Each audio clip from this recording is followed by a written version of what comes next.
ओम capital के राजेश अग्रवाल। राजेश जी, बहुत शुक्रिया आपको समय देने के लिए। स्वागत है आपका 18 स्वदेश पर। राजेश जी, Q3 के नंबर से बहुत उम्मीदें थी, जिनसे भी बातचीत होती थी लोग यही कहते थे कि नहीं, Q3 के नंबर आएंगे, बाजार का मूड सुधरेगा, एफआईज वापस आएंगे। अब ये इनिशियल जो नंबर्स आए राजेश जी, कुछ ऐसा होता हुआ दिखाई नहीं दे रहा है। बाजार को लेकर अब आपका व्यू क्या बन रहा है सर बजट से पहले? गुड आफ्टरनून अभिषेक जी, और बाकी भी जो पैनल में मित्रगण है सबको नमस्कार। देखिए, मेरा अपना ये मानना है कि तीसरी तिमाही के जो नतीजे आए वो सेलेक्ट पॉकेट्स में बहुत अच्छे आए, जैसे कि आईटी कह लीजिए या बैंकिंग कह लीजिए। जो नंबर्स आए वो ठीक ठाक आए, उतने खराब नहीं थे। कुछ एक पॉकेट्स में खराब आए, तो एट बेस्ट ये कहा जा सकता है कि मिले जुले आसार नजर आए।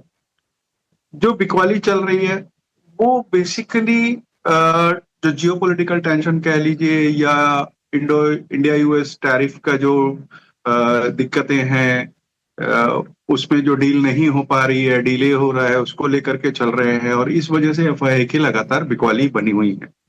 एफआई की अगर आप देखें तो सिर्फ पिछले हफ्ते में 14,000 करोड़ के ऊपर की बिकवाली उन्होंने कर ली। 26,000 करोड़ के आसपास की बिकवाली सिर्फ जनवरी महीने में अभी तक हो गई है, तो ये सेंटिमेंट बिगाड़ रहा है।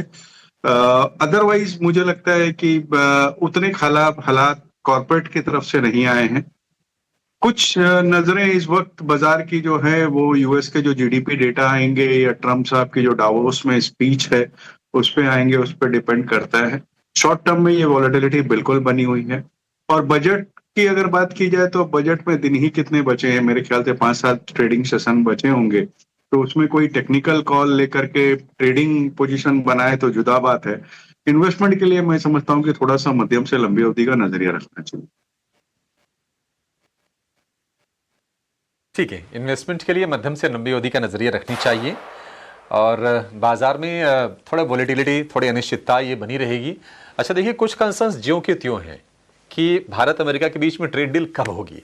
अब बाजार इसको लेकर बहुत परेशान हुआ और लगभग 10 महीने के आसपास का समय बीत गया है। अब देखते हैं कि ट्रंप तो उधर अभी ग्रीनलैंड में उलझे हैं, वहां से ध्यान हटे तो फिर भारत के और अमेरिका के ट्रेड डील पर उनकी नजर जाए।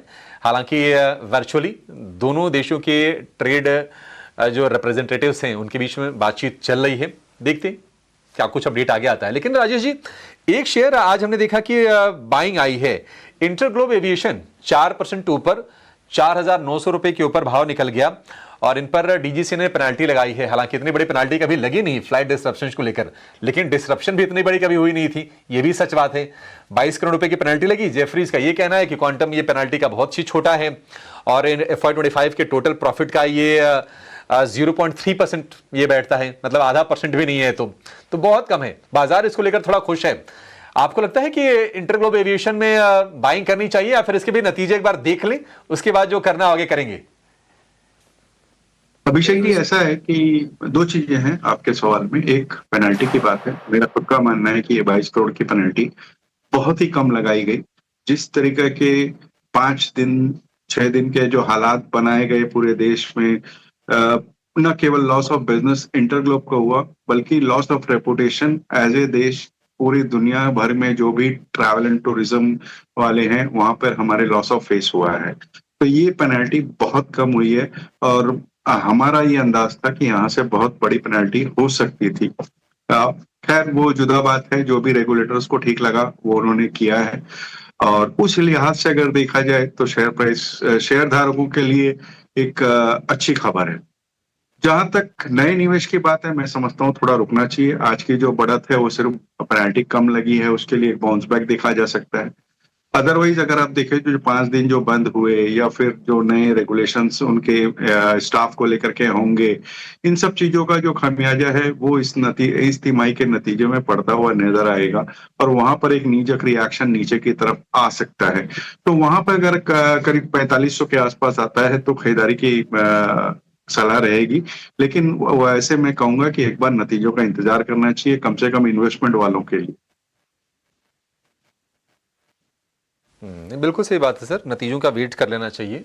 4500 संभव है, कोई दिक्कत की बात नहीं है। मतलब ऐसा नहीं कि कोई बहुत ज्यादा डाउनसाइड राजेश जी बता रहे हैं, क्योंकि ये नंबर देखिए ना, कमजोर तो आएंगे ही आएंगे, और वो एक बार कमजोर आएंगे तो झटका भी लगेगा। बहुत सारे लोग उस अपॉर्चुनिटी को ग्रैब करने के लिए तैयार बैठे हैं। अब देखते हैं कब आता है, क्योंकि 5900 रुपए से शेयर गिरते गिरते 4600 तक गिरा। वहां से रिकवरी में ये पहुंचा था लगभग 5150 तक, और वहां से फिर से रिट्रेस जब शेयर कर रहा था तो एक अच्छी खबर आ गई, और उसके बाद ये हम बाइंग देख रहे हैं। इसको लेकर बहुत ज्यादा उत्साहित होने की जरूरत है नहीं। बेहतरीन रैली रही है हिंदुस्तान जिंक की, और कहानी एक अलग ही लेवल की रही है। हिंदुस्तान जिंक और हिंदुस्तान कॉपर, अगर हम दोनों की बात करें तो राय राजेश जी आपकी, हिंदुस्तान जिंक चला बहुत है, और सिल्वर की कहानी तो रुकने का नाम नहीं ले रही है, बाकी भी मेटल चमक ही रहे। आपकी राय क्या होगी हिंदुस्तान जिंक को लेकर सर? देखिए, आपने सही कहा कि हिंदुस्तान जिंक ने बहुत जबरदस्त रैली दिखाई पिछले 2-3 क्वार्टर से। अगर आप देखो तो शेयरधारकों को अच्छी तरीके से रिवार्ड किया है, और सिल्वर का एक बहुत बड़ा योगदान रहा। इस बार के तो जो नतीजे अभी आप बता रहे हो उसके ब्रेकअप देखना पड़ेगा, लेकिन मुझे याद आता है कि पिछली तिमाही में अगर आप देखें तो 40% के आसपास की जो प्रॉफिटेबिलिटी थी वो सिल्वर से आई थी। और सिल्वर की लगातार डिमांड बढ़ती जा रही है। 3 लाख के ऊपर की चांदी इनके लिए बहुत पॉजिटिव बात कही जा सकती है। लेकिन कहीं ना कहीं जो वैल्यूएशन है वो थोड़ा सा कंफर्ट नहीं दे रहे हैं। आज की डेट में आज देखो तो हिंदुस्तान जिंक का जो मार्केट कैप है वो ऑलमोस्ट 3 लाख करोड़ के आसपास आ गया है, जो कि JSW स्टील के बराबर है। तो अब दोनों अगर एक ही मार्केट कैप में खड़े हैं तो आप समझ सकते हैं कि वैल्यूएशन कितना ओवरस्ट्रेच्ड हो गया है। कोई भी करेक्शन कहीं भी आएगा तो बहुत शार्प होगा। तो मैं समझता हूँ नई खरीदारी के लिए थोड़ा सा रिस्की बेट हो गया है। जिसके पास है वो अपना कोई स्टॉप लॉस लगा के बने रह सकते हैं। ठीक है, स्टॉप लॉस लगा के बने रहिए, लेकिन नई खरीद करना थोड़ा सा ना रिस्की हो जाएगा निश्चित तौर पर, क्योंकि 650 रुपए के ऊपर भाव हम देख रहे हैं। और अगर आप पिछले साल भर में देखेंगे तो लगभग 40% का उछाल इसमें आया है। 670 का इसने 52 वीक हाई बनाया था, और उसके थोड़ा सा ही नीचे आके आपको शेयर कारोबार करता हुआ दिखाई देगा। आय आप देखिए 8600 करोड़ रुपए से बढ़कर 10,980 करोड़ रुपए, ये ईयर ऑन ईयर बेसिस के ये आंकड़े हैं। तो एबिटा हो, मतलब कामकाजी मुनाफा हो, या फिर प्रॉफिट हो, या फिर आय हो, हर पैरामीटर पर नंबर आपको अच्छे दिखाई देंगे, और 3% ऊपर डे हाई पर आपको फिलहाल ये शेयर नजर आएगा। मार्जिन भी देखिए इन्होंने इंप्रूव किया है, मतलब ऑलरेडी काफी अच्छे हेल्दी मार्जिन थे, उसको भी इन्होंने आगे इंप्रूव कर लिया है, and all the credit goes to silver.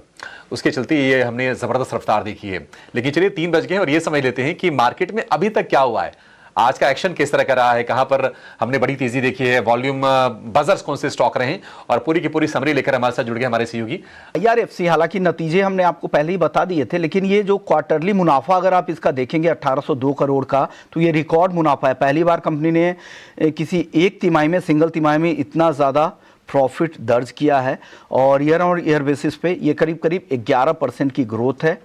Net interest margin 8% यहाँ पर बढ़े हैं, और साथ साथ जो टोटल इनकम है इसमें भी ठीक ठाक ग्रोथ देखने को मिली है। लेकिन स्टॉक चल नहीं रहे हैं, कहाँ से ये दबाव दिख रहा है ये भी जानने की कोशिश करते हैं। एक बार राजेश जी, IRFC को लेकर आपकी राय क्या है? केवल रेवेन्यू के नंबर है वही एक कमजोर दिख रहे हैं, बाकी सारे पैरामीटर्स पे नतीजे तो अच्छे दिख रहे हैं IRFC को। क्या राय है सर, फंडामेंटल राय क्या है?